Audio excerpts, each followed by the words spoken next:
Hi everyone, welcome back to my channel Chem Talks by Pooja Malik. In the last video, we started with the chapter 4 of the class 11th chemistry, that is chemical bonding and molecular structure. In its first two parts, we have discussed about the Cossel-Lewis approach, about how to write the Lewis symbols, and how ionic bonds and covalent bonds are formed to complete the octet rule. Then we started with the discussion of how to write down the Lewis dot structures of various compounds.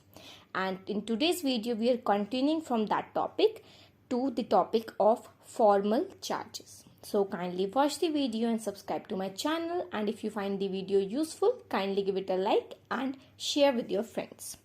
So let's start with our next topic, formal charge. So basically in the last topic we discussed how to write down the Lewis dot structures of different compounds, whether they were neutral or whether they were charged. So we discussed the example of some compounds which were charged. For example, carbonate anion, that is CO3 minus, it contained -2 charge on it. But this 2- charge was neither on carbon nor on oxygen.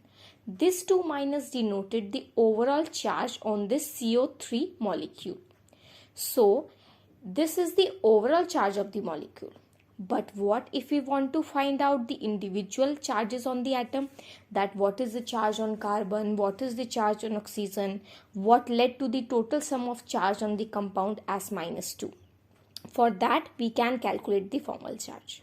Basically, formal charge is the charge assigned to an individual atom in a molecule. So if you want to check the charge of each individual atom, you need to calculate its formal charge. Now, what is the need to calculate formal charge? Why we are calculating formal charge? We know what is the overall charge of the molecule. Then why do we need to calculate the individual charges on atom? See, if we take the example of carbonate anion, that is CO3 in that you saw that the particular one Lewis dot structure was not only probable, but there were in fact three possibilities for the structure of CO3 because all the three oxygen were equivalent, so all of them could contribute to donate its electron, to share its electron with the carbon atom. Now, which structure among these three is the best, or are these three equivalent? That we can check using the formal charge. Okay, so this is the best application of formal charges. Now, if we calculate the formal charges on individual atom in each structure, then how we will decide which one is the best Lewis structure? For that, we will see the structure. We'll choose the structure in which the formal charge on each of the atoms is as close to 0 as possible. That structure will be the most stable and the best Lewis dot representation of the molecule.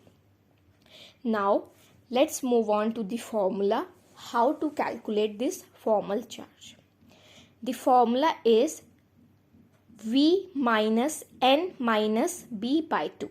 Now, let's understand what are these symbols represent. V here represents the number of valence electron on atom. For example, if we are calculating the formal charge on carbon, then the number of valence electron V is equal to 4. Next term is N. N here is total number of non-bonding electrons.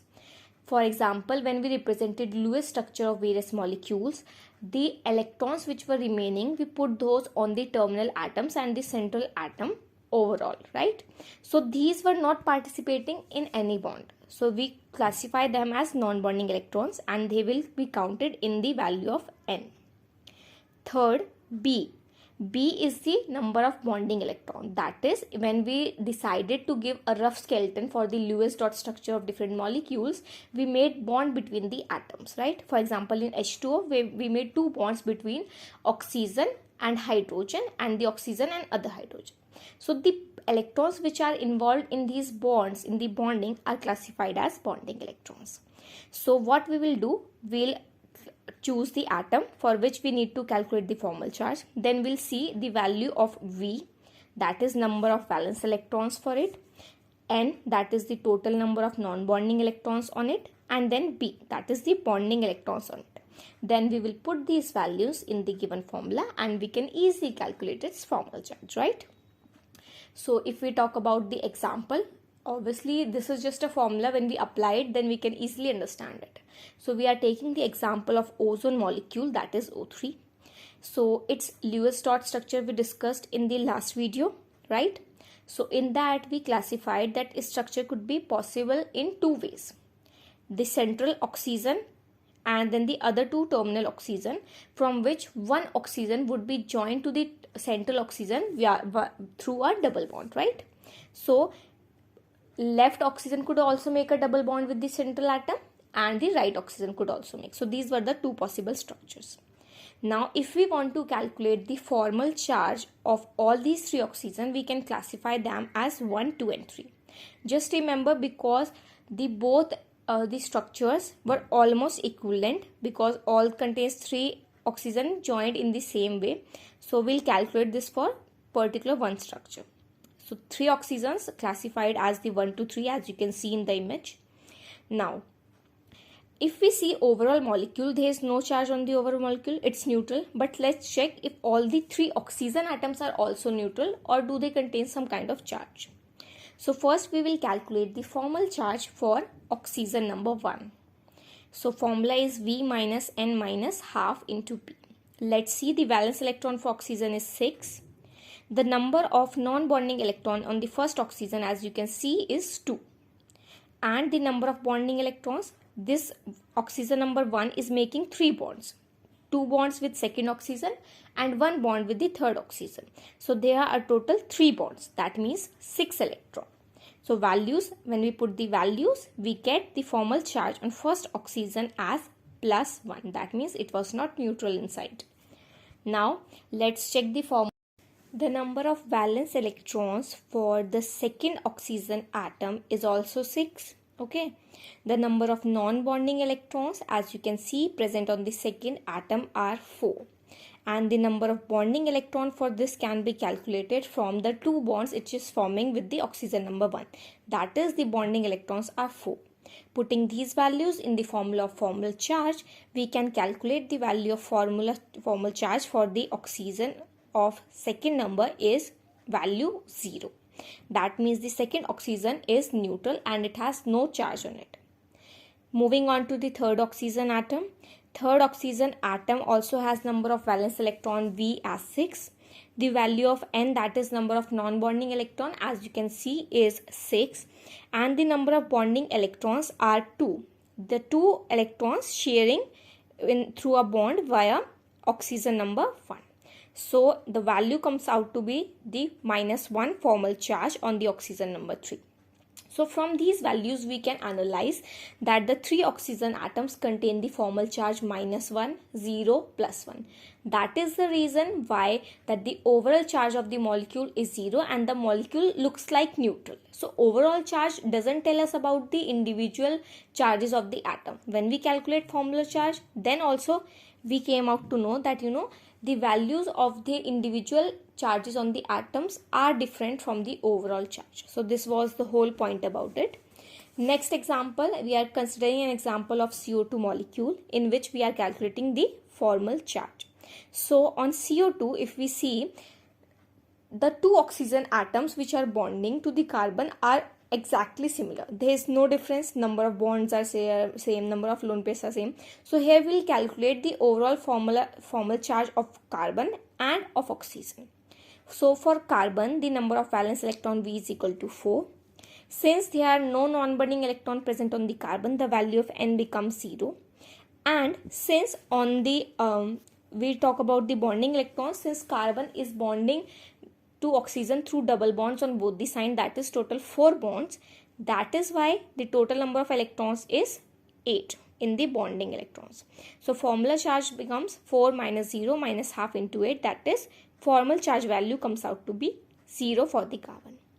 If we calculate the formal charge on oxygen in this molecule, we'll see the number of valence electron is 6. The number of non-bonding electron on both the oxygen is here 4. And the bonding electrons, because each oxygen atom is bonded to carbon through double bond, it is also 4. So because of that calculation, we can check the formal charge as 0. So CO2 molecule is overall also neutral and the 3 atoms involved in the CO2 molecules are also neutral. That is, there is no charge on the atoms of this molecule. So this is how you can calculate formula charge of any molecule. Okay. Chalo. Moving on to the next point of this, that is limitation of octet rule. So we have been discussing what is octet rule, how octet should be completed. It could be done by the transfer of electrons, that is donation of electron or gain of electron, or either through sharing of electrons.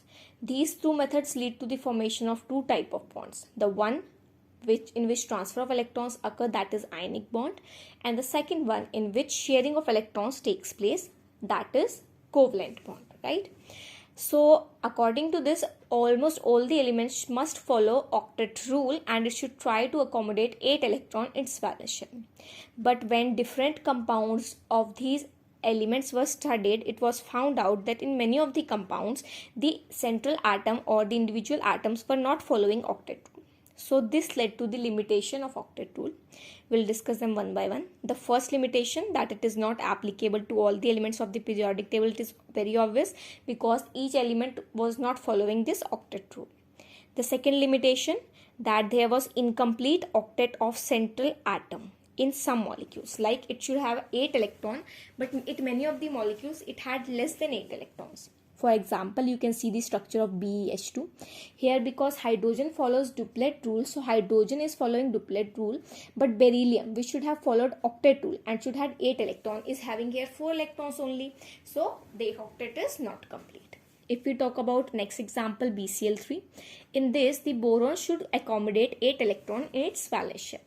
Although the 3 attached chlorine atoms have 8 electrons in its valence shell, but boron here is having only 6 electrons. That means its octet is still incomplete. The next limitation was it in certain compounds there was odd electron present and such molecules were existing. So according to octet, it should contain 8 electrons. No odd electron molecule should exist. For example, NO, nitric oxide. In this you can see nitrogen contains 7 electrons, which is not a possibility according to octet rule. So it was a limitation. Next, expanded octet, that is there were many molecules in which the central atom contained electrons more than 8. According to octet rule, valence shell should contain only 8 electrons, but example PF5, it contained almost 10 electrons, right? In SF6, the central atom sulfur contains 12 electrons. So how is this possible if octet rule is being followed? So this was the limitation. The last limitation of octet rule is that noble gases should not form any compounds. As we discussed, that noble gases should exist independently because they do not give electron or share electron or gain electron because of their inert nature. But it was later discovered that some of the compounds of noble gases were also existing. So how did this happen? This was also a limitation of octet rule. So these were the few points which were not considered by the octet rule.